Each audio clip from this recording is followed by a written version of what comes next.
This is Beidou, captain of the Crux fleet.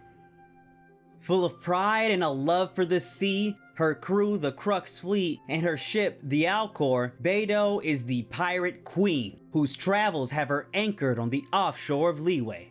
She's a great sword-wielding, electro-vision shielding, bad and she wouldn't have it any other way.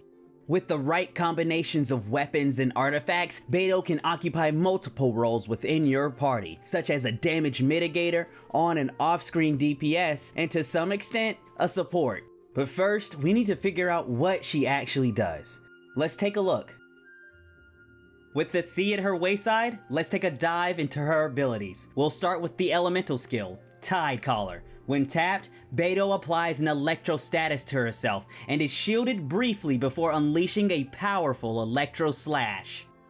But when it's held, Beidou again applies an electro status to herself, while also lifting her sword as a shield, guarding against attacks. The shield absorbs damage based on a percentage of Beidou's max HP and absorbs electro damage 250% more effectively. The exact max HP percentage scales with the level of the talent. At the end of her guard, Beidou will unleash an electro slash. If Beidou is attacked while guarding, Tide Collar's damage will be amplified up to a max of 2 times.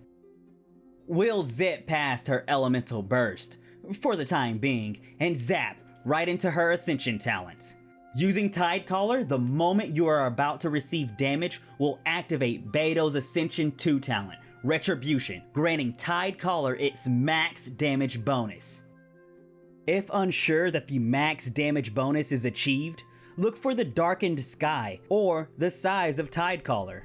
After gaining Tide Collar's max damage bonus, with or without Retribution, triggers her Ascension 4 talent, Lightning Storm. Lightning Storm grants Beidou 15% attack speed and damage on her normal and charged attacks, while also reducing the startup delay on her charged attacks. Tide Collar will generate 2 electro particles when it lands against an enemy. 3 particles when damage is blocked but the max damage bonus threshold isn't achieved, and 4 particles when the max damage bonus is achieved. The combination of ability and talents feel great together. They open a fluctuating curve to Beidou's potential. Learning the enemy attacks and patterns are key to getting the most out of Tide Collar, Retribution, and Lightning Storm. Know thy enemy, know thyself. With the tide at bay, it's time to set sail for the eye of her elemental burst, Stormbreaker. After activation, landing a normal or charged attack will discharge lightning that will jump between opponents, dealing electro damage. However, there is an internal cooldown of 1 second between each discharge. Stormbreaker will last for 15 seconds, and during that time, the active character will have talent scaled damage reduction and an increased resistance to interruptions. Stormbreaker provides an amazing amount of utility and electro AoE damage. It gets even better once constellations begin drifting in. The stars aren't a stranger to this sea surfer. Constellations are rarely required for characters to perform well, but as a 4-star, there is a higher likelihood of you acquiring one. It would be an injustice not to spend a few moments highlighting her key differences and how much they can change the character. Note that Constellations 3 and 5 for all characters increase their elemental skill and burst by 3 points, so they'll be skipped over for now. Beidou's constellations focus primarily on Stormbreaker. Constellation 1, Sea Beast's Scourge, creates an electro shield around Beidou after casting Stormbreaker. For 15 seconds, the shield will absorb damage up to 16% of Beidou's max HP. This shield retains even when swapping party members. Constellation 2, upon the turbulent sea, the thunder arises. Increases the amount the lightning discharge can jump between targets by 2, for a total of 3. Providing a lot more AoE damage. Constellation 4, Stunning Revenge, grants Beidou's normal and charged attacks 20% electro damage. Great for an electro on-screen damage dealer. Constellation 6, Bane of the Evil decreases the electro resistance of surrounding enemies by 15%. Great for dealing more electro damage, but won't make those pesky electro slimes any less immune. Overall, Beidou's constellations are a nice bonus to her current Shorebound kit. Her elemental burst, Stormbreaker, sees the most benefit from the constellations, but the benefits do transfer into her team by adding shielding, electro resistance down, and more AoE damage. Look for unique team building opportunities to make the most out of her electrifying power-up. The ocean comes in many shapes and sizes, and that's no different from our sea captain. Beidou excels at dishing out electro damage and packing a punch with Tidecaller's counter, and with his precise energy generation, it makes it easy to build into energy recharge. Beidou comes with a lot of great side buffs as a support as well, providing damage reduction and a shield at Constellation 1.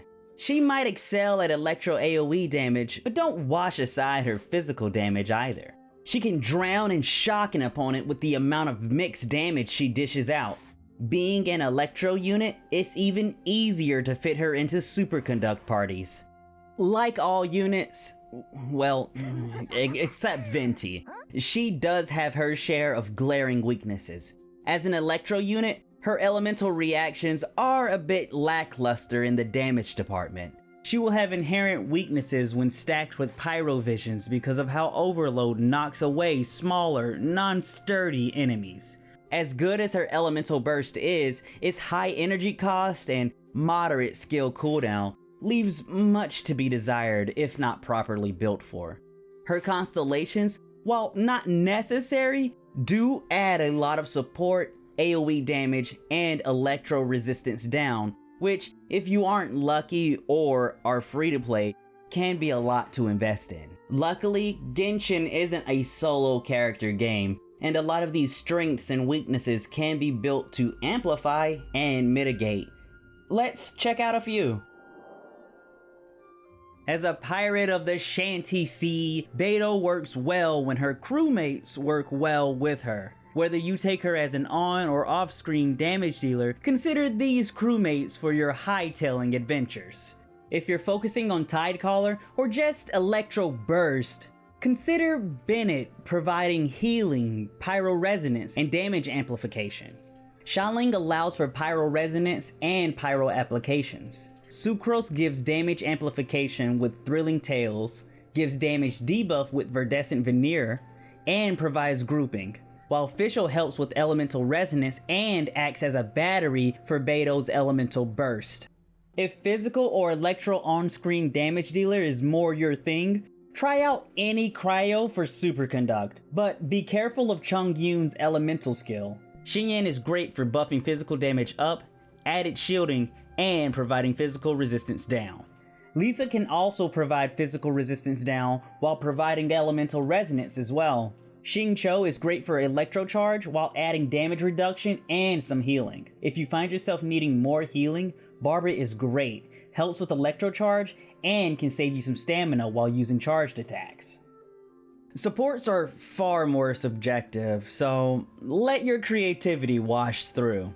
Honorable mentions are Sucrose, Fischl, Xingqiu, and Klee.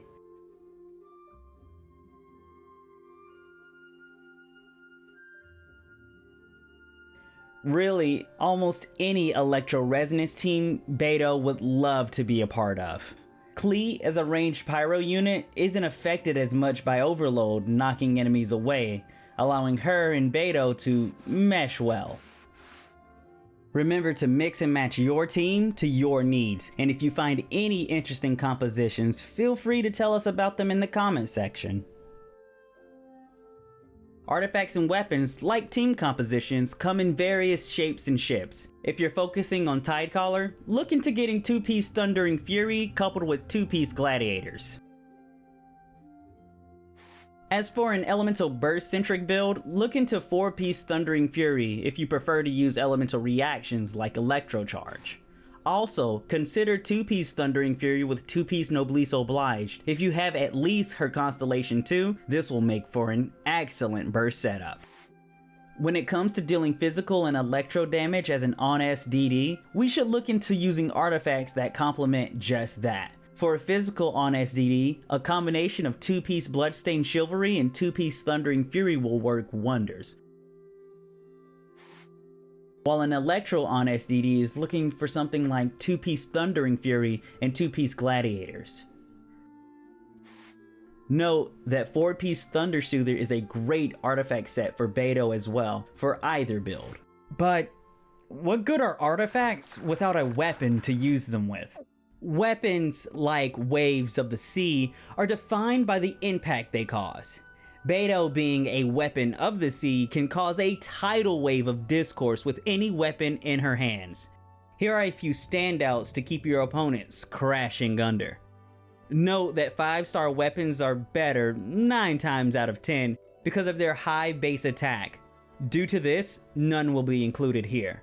Just know that if you have a 5-star weapon, use it. As always, crit percent and crit damage are valued higher because of artifact stat diversity. While trying to be as objective as possible when recommending team combinations, artifacts, and weapons, the amount of variance is, well, staggering. Use this as a recommendation, some sort of helping hand, and not as a must-use list as you dive deeper into what you want and need out of your characters. It's your first day into Genshin Impact. You've just turned Adventure Rank 10. You take a deep breath and begin rolling on the Rate Up and Newbie banner. Yes! You picked up Venti and Shishi. Amazing. But you start over. Why? Because you didn't roll Beidou. Just imagine that. Beidou is a mixed breed, role fulfillment character you slot in when you know you're better than the opponent. No, you didn't hear me wrong. I said Beidou. Why might you ask? Well, because she's always cleaning ish up. Thank you for watching.